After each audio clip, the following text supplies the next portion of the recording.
There's one thing you can do as a copywriter or a consultant that makes getting gigs so much easier. So about 18 months ago, I landed my biggest client to date. He's someone who's published multiple books. You've probably seen him on podcasts. He's a bit of a name in the business space. And the way I got this job was he'd actually posted that he was looking for a copywriter on LinkedIn. Now, I typically don't apply for jobs anymore, but I thought, you know what, it'd be a great chance to work with someone who I've got a lot of respect for, whose content I've consumed over the years, and it would just be a fun gig to partner with someone cool. So I went through the initial application process. So I submitted a resume, I wrote a bit about myself, and I think you had to record like a 3-minute Loom video or something. About a week later, I got on a call with his CMO. We had a chat and he said, "We liked what you did.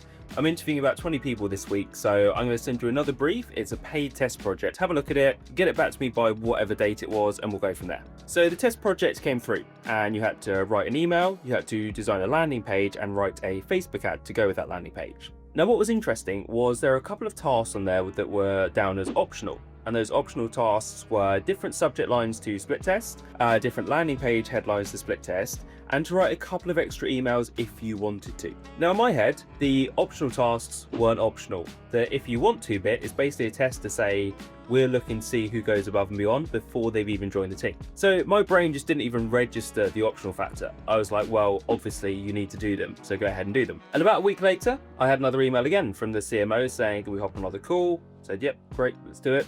Got on Zoom and talked to him, and he said to me, "You've got the gig." Now, I was super pleased about that, and I said, "Cool, amazing, yep, definitely, I'll take it, let's start, it's gonna be really good." And he said to me, "You got the gig because what you submitted was exactly what we were after."